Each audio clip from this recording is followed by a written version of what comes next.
Quay cho bàn tay hai, cho bàn tay hai ấy. Mát là tiền.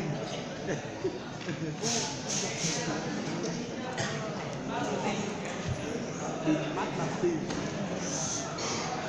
Nên đi mà sờ mó luôn.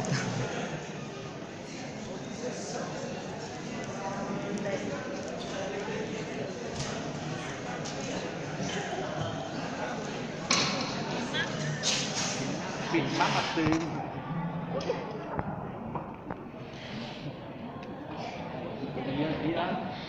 Cô phổ biến trò chơi này.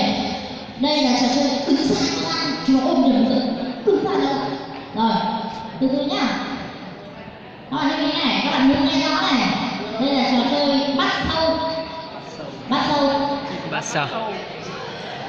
Các bạn nữ sẽ dùng tay của mình làm thế nào để bắt được 5 con sâu trên người các bạn ăn.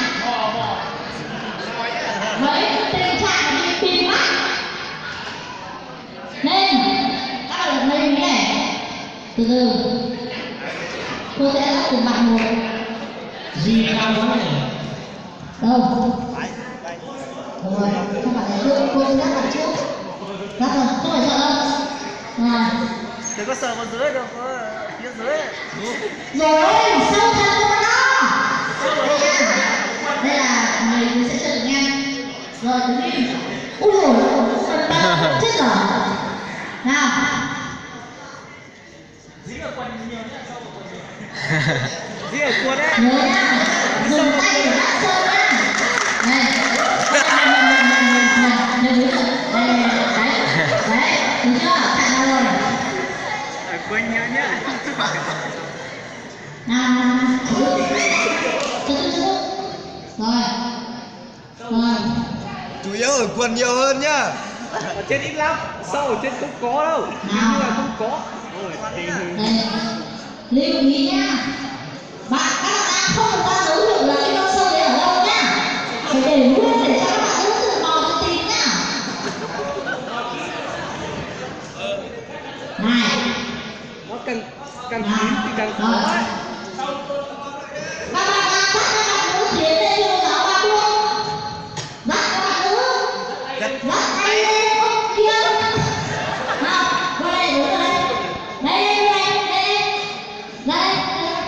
rồi đúng đây. Nào qua đây di chuyển ra đây một tí. Rồi rồi lên đi. Ui dồi ôi kia ẩn giật đấy. Nào đây này không có gì để lại. Rồi đứng lên đây. Rồi đứng lên tiến lên.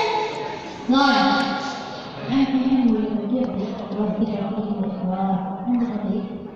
Lùi một tí. Nào bây giờ các bạn quay lưng người nhau nhá. Nào quay lại với nhau.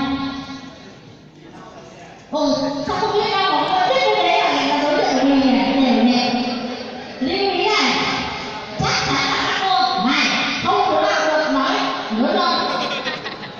Cô ở đây biết chắc chắn là nhưng đã chưa chỉ có phí nào rồi. Lưu ý này, các cô không nói là những phần nhạy cảm, vì thế các bạn phải dùng tay của mình nha. Lưu ý này, trên người mỗi bạn ăn là có 5 con sâu. 5 con sâu. Vì thế làm thế nào bạn nào bắt được 5 con sâu đấy trước là thắng, đúng chưa? Bây giờ tôi đề nghị bên này nhìn kỹ hiệu cô mấy điều đấy nhé. Nào cô một tay bắt đầu tìm nhá. Ui dồi ôi dám cái này thì ai biết. Nào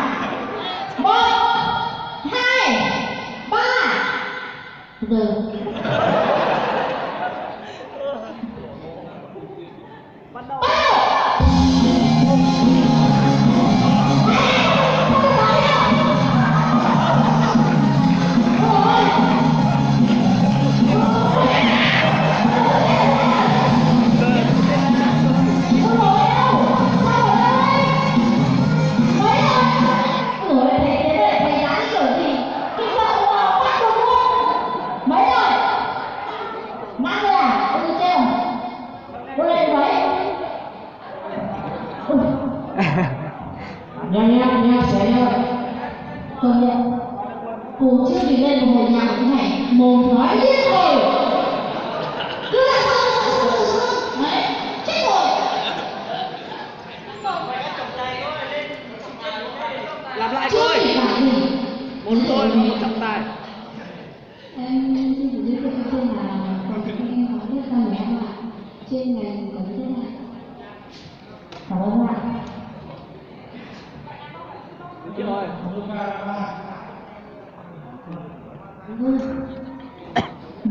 Một trong những anh chàng phí thì bạn gái mò chậm quá. Ôi giời. Đôi này là đôi chậm nhất này. Mò mãi được không? Biết không? Ba con à? Thôi các bạn nữ có thể bỏ cái này ra lời để nhìn ngắm các cặp đôi của mình. Nhanh nhất trong tất cả kinh thần mồm nói liên hỏi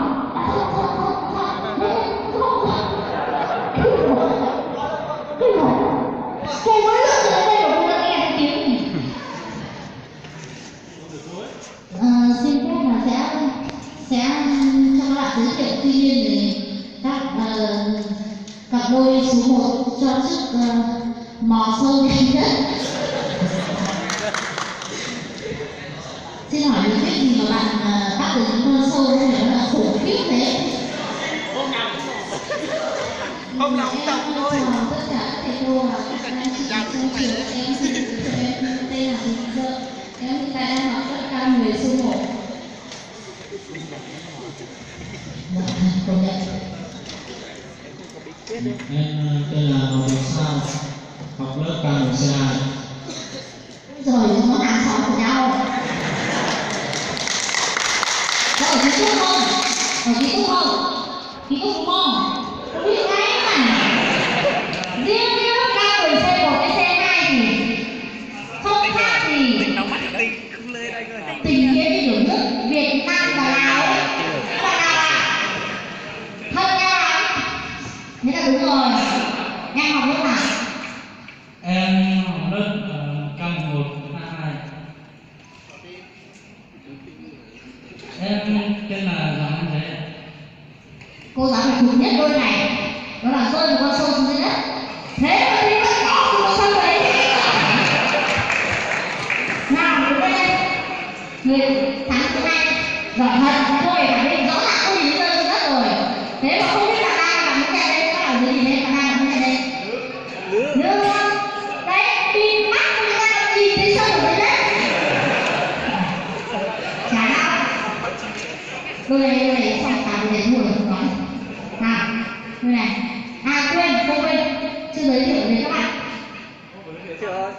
Vâng, em xin được giới thiệu em tên là Giàng Anh Thế, lớp K11, K2. A2, xin tới rồi. Cô tên là Hoàng Thị Hằng, học lớp K10C2. K10C2. Rồi. Cặp đôi bác sâu giỏi nhất. Em tên là Hoàng Thị Thủy Lúc ạ. Em học lớp K11A2. Các bạn nhận thấy điều gì ở trong giọng nói của bạn? Hơi run đúng không? Nhưng không sao cả. Run là chuyện bình thường. Cô đứng lên mãi rồi cô còn run rồi. Cô ấy tên là Tống Vy Tô, học K11A3.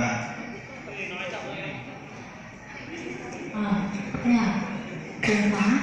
Nhưng bác sâu cũng được. Cô xin phỏng vấn hai đôi bác sâu cẩn thận nhất. Phải sờ từ xa xinh nhất thì mới có thể bắt được sâu. À, đứng đi đây. Thần thái thì cô. Quan trọng là chất, đúng không? Ba con sâu thì chắc chắn là chất lượng rồi. Rồi, thế để lại. Em tên đồng chí học chủ là lớp K11A này. Rồi, xin nghe cho mới đúng không? Cô tên là Nguyễn Văn Duy, học lớp K11A2.